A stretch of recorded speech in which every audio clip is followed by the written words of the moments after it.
Hey everybody, it's Father Sean here for another episode of the chair chat. I think last week I said that one would be the last one of the chair chat, but I stand corrected. This one will be. So a couple things. One, this weekend we have the Freiburg homecoming coming up, so hopefully you get to see everybody out there.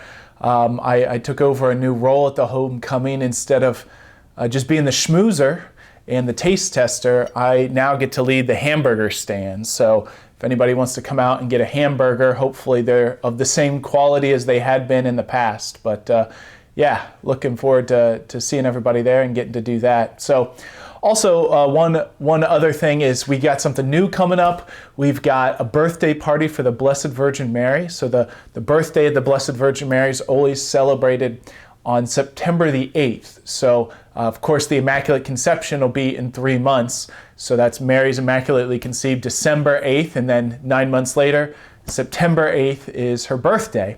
So out at St. Lawrence, we're going to do a birthday party for the Blessed Virgin Mary.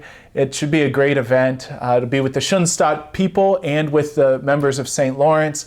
A bunch of people have pitched in to help. So it's mostly a social time, maybe a little bit of a fundraiser, but more of just a time to celebrate Mary's birth, of her patronage, of the work she's done this past year at St. Lawrence, and ask her to continue to bless our parishes. So that's two exciting things coming up at two of our parishes. So just invite everybody out to those two events.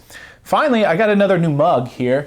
I forgot to bring it for the couch chat for a while, and it says, "Have your people call my people, let's do Mass." Now, hopefully you know that's an old saying from "Have your people call my people, let's do lunch." But of course, as a priest, you know, the most important thing I'm doing is celebrating Mass. So thanks for the mug. It's maybe just a little reminder. I don't know if this has been mentioned very well or not, but the bishops of the United States a couple years ago inaugurated a 3-year process of a Eucharistic revival. So it started in June of 2022, I believe. And so there was a diocesan phase, right? Last winter, you could be part of the Archbishop's study with Bishop Barron's The Mass series. So hopefully a lot of people did that. But just a great revival of our faith and our love in the Eucharist.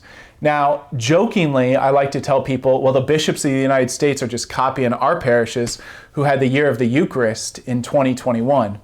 Not exactly the case, but still kind of funny to say, you know. So we're, as a country, re-examining our love for Jesus and the Eucharist.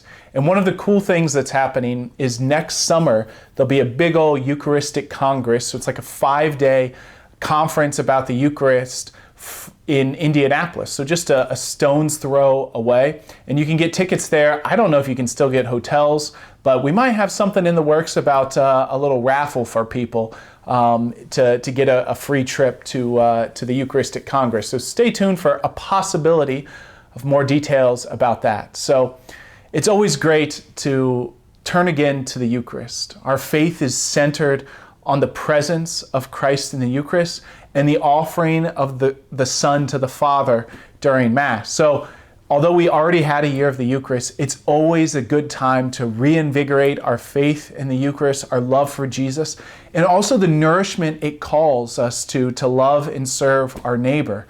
And so the Eucharist is the source and summit of our Catholic faith, as the Second Vatican Council taught.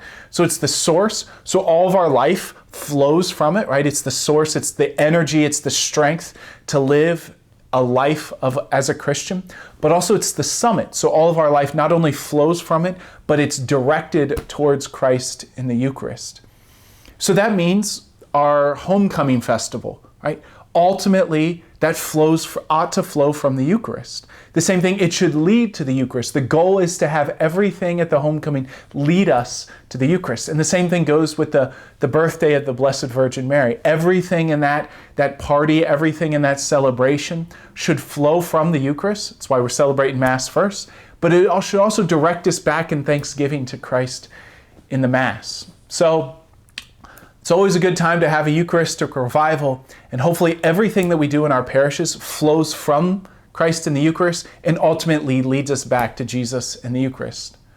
Thanks again for the mug, for staying tuned on our, I promise, last edition of the Chair Chat, and we'll see you soon. God bless.